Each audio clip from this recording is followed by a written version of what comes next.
नमस्कार, स्वागत है आपका प्रार्थना स्वीकार। आप देख रहे हैं, मैं हूं आपके साथ गुंजन।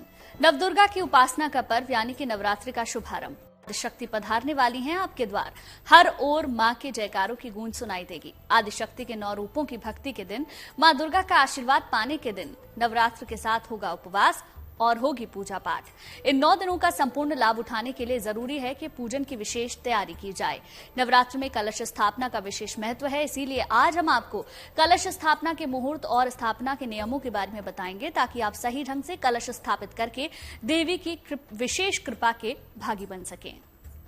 अपने भक्तों का करने उद्धार, जगत जननी जगदम्बा पधार रही हैं आपके द्वार।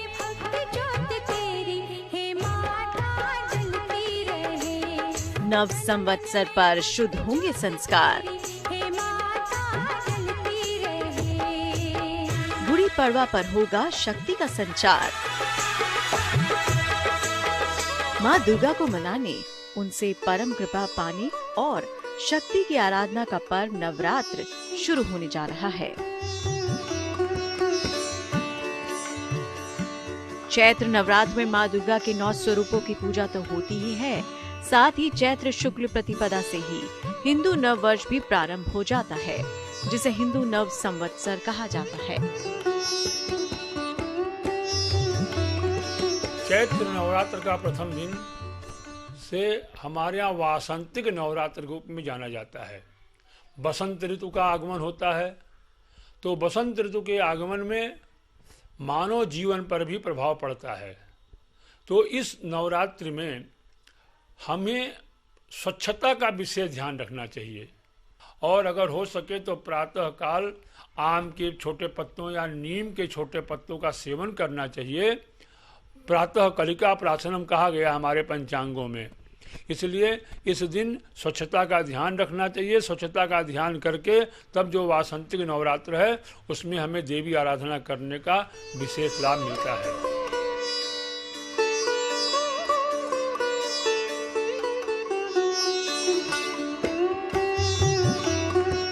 चैत्र नवरात्र के अंतिम दिन भगवान श्री राम का जन्मोत्सव मनाने का भी विधान है।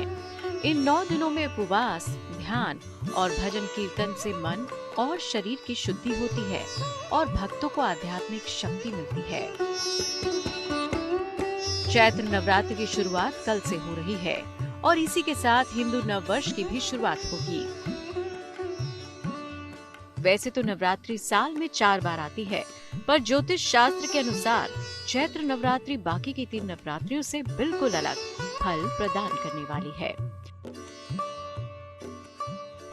नवरात्रि में इस बार प्रतिपदा तिथि 2:14 तक 30 तारीख को है, तो उस अवधि में अगर आप अपने घर पे पूजा करते हैं ठीक है, नहीं किसी मंदिर में करते हैं तो जो प्रथम दिन की जो पूजा है अगर संभव हो तो 2 बजे के अंदर आप जाकर के करें। उससे क्या लाभ होगा कि संकल्प सिद्धि सदैव जायताम, संकल्प से सिद्धि होती है। तन्मे मनः शिव संकल्पमस्तु। तो अगर उस अवधि के अंदर प्रतिपदा तिथि चूँकि भगवती के आवाहन की तिथि है, तो उस दिन उस अवधि में अगर जाकर के आप मंदिर में दर्शन करते हैं, पूजा करते हैं, अपना संकल्प कराते हैं, जो भी करते हैं, तो आपको उसका विशेष लाभ मिलेगा। तो इस बार नवरात्रि की खास बातें क्या हैं? चलिए आपको बताते हैं।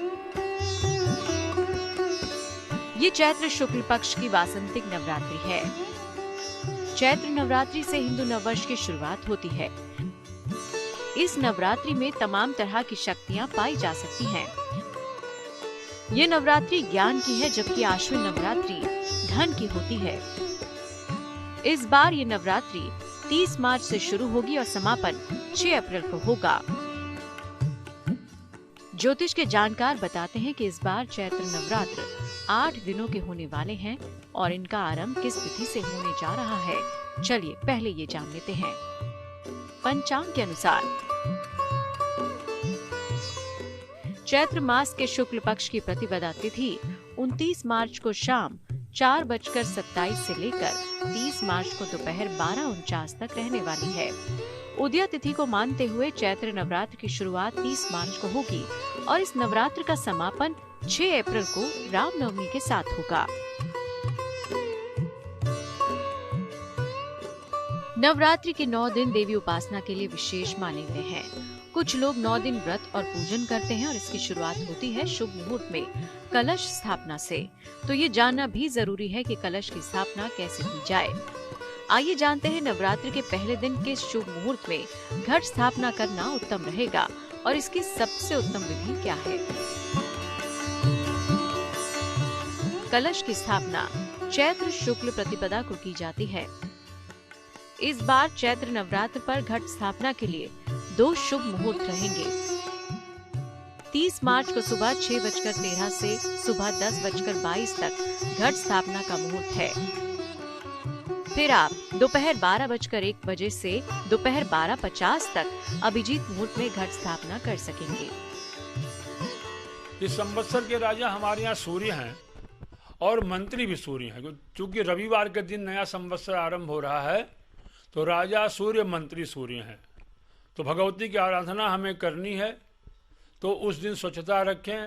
अगर आपके घर में कलश रखा जाता हो तो साफ मिट्टी में जौ इत्यादि बोकर मिट्टी के कलश में स्वस्तिक बनाकर नारा लपेटकर उसके ऊपर आम्र पल्लव और कलश के भीतर कुछ भी अगर न मिले तो थोड़े अक्षत, एक सुपारी और एक सिक्का, और मिल जाए तो सर्वसधी इत्यादि सब वस्तुएं डाल करके और उस पर पुनः आम का पत्ता, उसमें फिर चावल कटोरे में रख के नारियल रख करके लाल कपड़े से ढक करके भगवती की आराधना करें।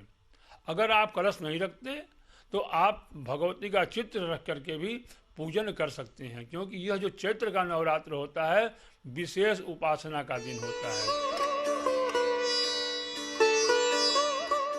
नवरात्र में देवी पूजा के लिए जो कलश स्थापित किया जाता है वो सोना, चांदी, तांबा, पीतल या मिट्टी का ही होना चाहिए। लोग अपने सामर्थ्य अनुसार कलश की स्थापना करते हैं। चलिए जानते हैं कि कलश स्थापना करते समय हमें किन बातों का ध्यान रखना चाहिए और कलश स्थापना की सबसे उत्तम विधि कौन सी है। कलश स्थापना के लिए सबसे पहले पूजा स्थल को शुद्ध कर लें। एक लकड़ी का पटरा रखकर उस पर लाल रंग का कपड़ा बिछाएं। एक मिट्टी के पात्र में जौ बोना चाहिए। इस पात्र पर जल से भरा हुआ कलश स्थापित करना चाहिए। कलश के मुख को ढक्कन से ढक देना चाहिए। ढक्कन पर चावल भर देना चाहिए। एक नारियल को कलश के ढक्कन पर रखना चाहिए। अंत में दीप जलाकर कलश की पूजा करनी चाहिए। ताम्र कलश रखिए, क्योंकि मृतिका कलश में कभी कभी वो त्यागी निकल जाता है, जिसे हम चूना कहते हैं, निकल जाता है तो हम पूजा का लाभ पता लगा 9 दिन में आपके कलश में जरा सा जल ही नहीं है। तो हो सके धातु का कलश, पीतल का, तांबे का कलश रखें और एक जो कलश आपने ले लिया उसी को हर साल आप प्रयोग कर सकते हैं। अगर आप मृतिका कलश प्रयोग करते हैं तो इस बार आप तांबे या पीतल का घड़ा ले लें, उसमें भगवती, क्योंकि घट में भगवती का आवाहन होता है, भगवती घट में रहती है, तो इसलिए उस कलश में रखें। और भगवती का प्रातः काल और सायंकाल दोनों समय पंचोपचार, गंध पुष्प धूप दीप नैवेद्य, ये हमारे यहाँ पंचोपचार है। नहीं तो षोडशोपचार है, 16 प्रकार से पूजन है, राजोपचार है। लेकिन जिस प्रकार आपके यहाँ जो व्यवस्था हो, जो आपको सामर्थ्य में हो, वैसी पूजा आप करें। आप पंचोपचार करें, राजोपचार करें, लेकिन घर में सात्विकता जरूर रखें। शक्ति की उपासना के 9 दिनों में जीवन के समस्त भागों और समस्याओं पर नियंत्रण किया जा सकता है। तो अब देर किस बात की, नवरात्र की तैयारी शुरू कर दीजिए और नवरात्र के 9 दिन खुद को माँ की सेवा में समर्पित कर दीजिए। फिर देखिए आपकी झोली खुशियों से कैसे भर देती है करुणामयी देवी माँ।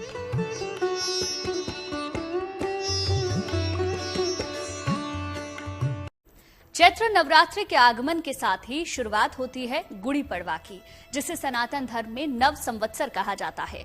आदिशक्ति के 9 रूपों की भक्ति के दिन, मां दुर्गा का आशीर्वाद पाने के दिन। तो आखिर क्या करें उपाय ताकि शुभ और मंगलमयी हो जाए नया संवत्सर, देखिए। होने आरंभ हो जाता है।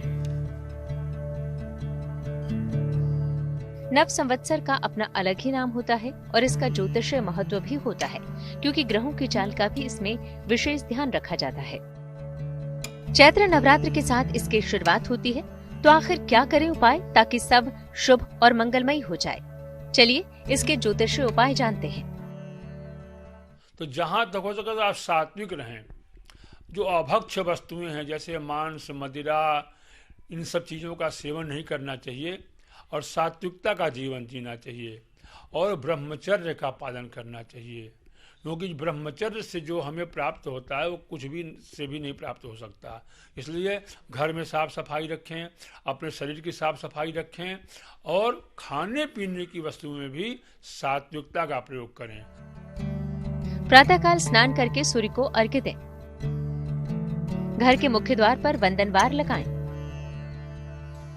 अपने इष्ट देव या देवी की विधिवत आराधना करें। हाथ में गंध, अक्षत, पुष्प और जल लेकर नवसंवत की पूजा करें। नवसंवत के दिन नीम के कोमल पत्तों और ऋतुकाल के पुष्पों का चूर्ण बनाएं। उसमें काली मिर्च, नमक, हींग, जीरा, मिश्री, इमली और अजवाइन मिलाकर खाएं। इससे रक्त विकार आदि शारीरिक रोग शांत रहते हैं और पूरे वर्ष स्वास्थ्य ठीक रहता है। इस दिन घर में अच्छा माहौल रखें, आनंद मनाएं। नवरात्रि के पावन 9 दिनों में मां दुर्गा के भक्त उन्हें प्रसन्न करने के लिए तमाम उपाय करते हैं।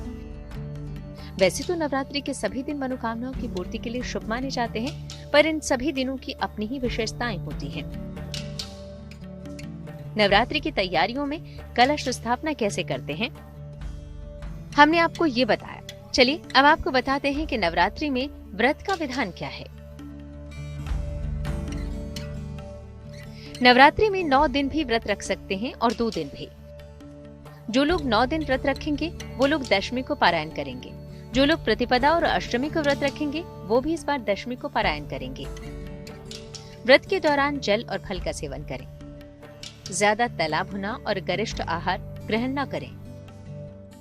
हे गौरी शंकरार्धांगी यथा त्वं शंकर प्रिया तथा वाम वह कल्याणी पति में वह कल्याण। इस मंत्र का जप करें।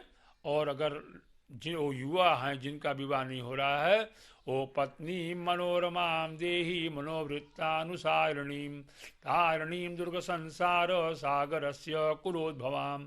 इस मंत्र का 108 बार जप करें और 9 दिन लगातार देवी के मंदिर में 5 फल जो स्वच्छ हों, सड़े गले कटे न हो, और अमरूद और केला को बचा करके और जो प्रिय फल हैं भगवती को अर्पण करें। भगवती आपकी मनोकामना अवश्य पूर्ण करेंगी। देवी की आराधना के महापर्व में बस आप माँ में पूरी श्रद्धा रखें और माँ से करें खुले दिल से फरियाद। माँ जगदम्बा आपकी पुकार जरूर सुनेंगी।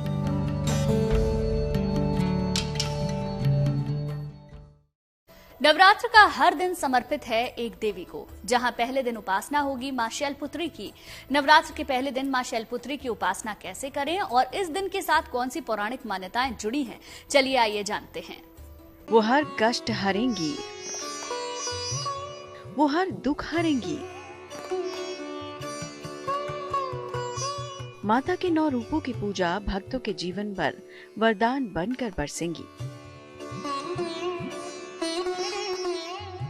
नवरात्रि के 9 दिन देवी के विशेष स्वरूपों की उपासना अगर विधि के साथ की जाए तो व्रत का फल कई गुना बढ़ जाता है। माँ भगवती की पूजा के ये वो 9 दिन है जब समस्त मनोकामनाएं पूरी हो सकती हैं।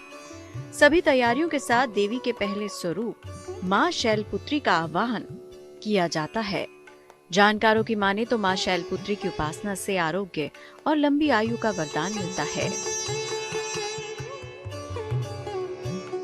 नवरात्र के प्रथम दिन भगवती शैलपुत्री के पूजन का विधान है। चूंकि वासंतिक नवरात्र में 9 गौरी की भी पूजन की विशेषता बताई गई है, तो इस दिन मुख निर्मालिका गौरी के पूजन का विधान बताया गया है।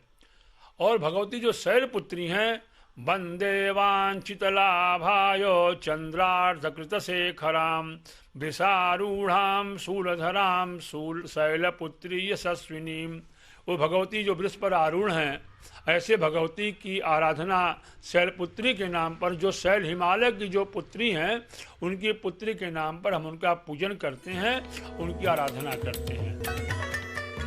नवरात्रि में पूरे 9 दिन माँ दुर्गा की कृपा पाने के दिन होते हैं, लेकिन दिन के हिसाब में माँ के स्वरूप की पूजा से विशेष कृपा द्वार खुल जाते हैं।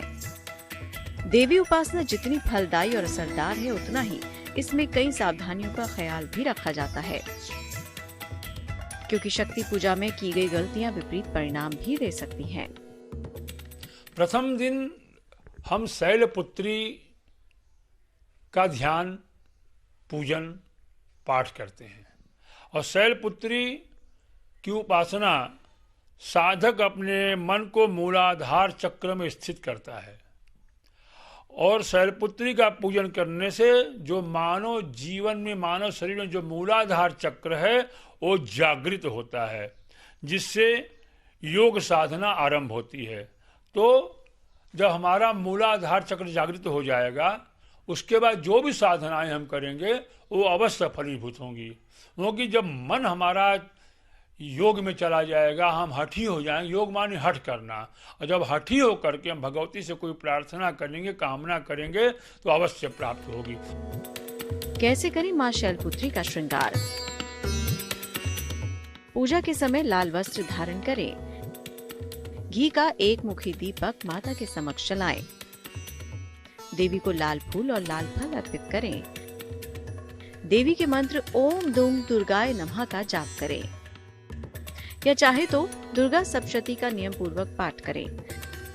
नवरात्रि में रात्रि की पूजा ज्यादा फलदायी होती है। मार्कंडेय ऋषि द्वारा वर्णित मार्कंडेय पुराण में दुर्गा सप्तशती 13 अध्यायों में है। प्रथम अध्याय में महाकाली का हम ध्यान करते हैं, दूसरे, तीसरे, चौथे अध्याय में हम महालक्ष्मी की आराधना करते हैं और 5वें से लेकर 13वें अध्याय तक हम भगवती महासरस्वती की आराधना करते हैं। इन 3 चरित्रों का जो विशेष उल्लेख है ये 700 मंत्रों में है, 13 अध्यायों में है, मार्कंडेय पुराण में वर्णित है। इनका पाठ करने से, इनका रोज आराधना करने से, उसके अलावा कवच कीलक करगला है, रात्रि सूक्त है, देवी सूक्त है, इन सब का पाठ आपको करना चाहिए। 2 माला जप, एक माला आरंभ में और एक माला अंत में। संकल्प में जो आपके मन में कामना हो, जल, द्रव्य, पूगी, फल, पुष्प लेकर के संकल्प करें और भगवती को अपने पाठ के द्वारा प्रसन्न करें। कहते हैं कि नवरात्रि के पूजन और व्रत से भाग्य चमकने लगता है, आपके सभी काम सिद्ध होने लगते हैं। नवरात्रि की पूजा और व्रत से सोए भाग्य भी जाग जाते हैं, लोगों की हर मुराद पूरी हो जाती है। शक्ति की आराधना के साथ अगर करेंगे आप उपाय, तो आपके हिस्से में आने वाले कष्ट दूर हो सकते हैं। अब हम आपको बताएंगे मनोकामना पूर्ति के वो चमत्कारी उपाय जिन्हें नवरात्र में कर आप देवी की कृपा पा सकते हैं। साथ ही जानिए नवरात्र के 9 दिनों में किन सावधानियों का आपको पालन करना चाहिए।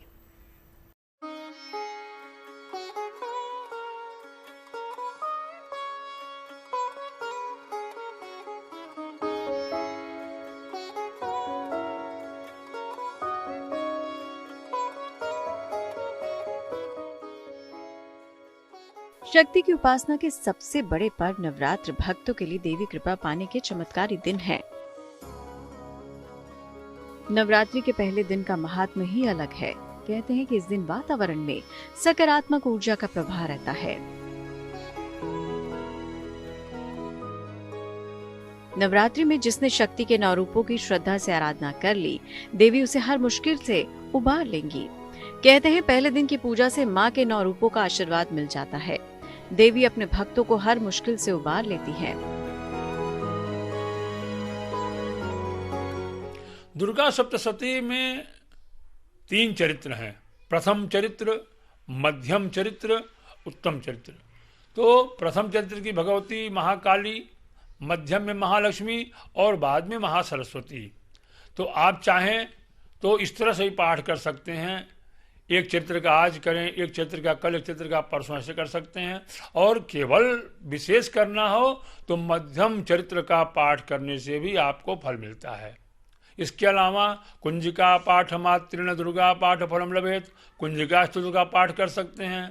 रक्षा के लिए कवच का पाठ कर सकते हैं। और अगर आपको जप करना है तो जो बताया गया है ओम ऐं ह्रीं क्लीं चामुंडाजय विच्चे, इस मंत्र का जो नवार्ण मंत्र जिसको हम कहते हैं, इस नवार्ण मंत्र का 9 माला जप या 12 माला जप अगर आप करते हैं तब भी आपको दुर्गा पाठ का फल प्राप्त होता है।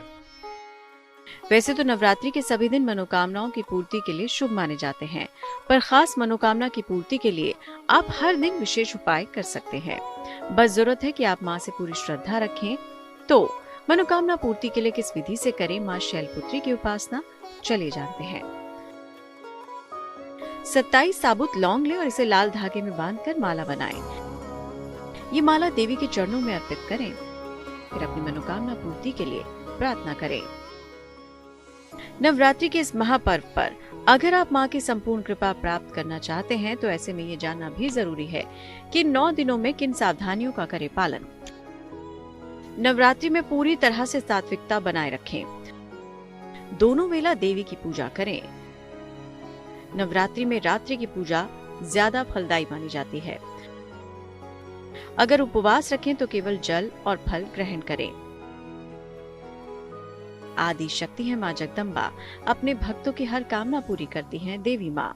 माँ के द्वार से कोई खाली हाथ नहीं जाता, तो आप भी पूरे श्रद्धा भाव से देवी की उपासना में लीन हो जाएं। माँ आपका कल्याण करेंगी। चलिए इसी के साथ ही प्रार्थना स्वीकार में आज के लिए बस इतना ही, लेकिन अच्छी खबरों के लिए आप देखते रहिए गुड न्यूज टुडे।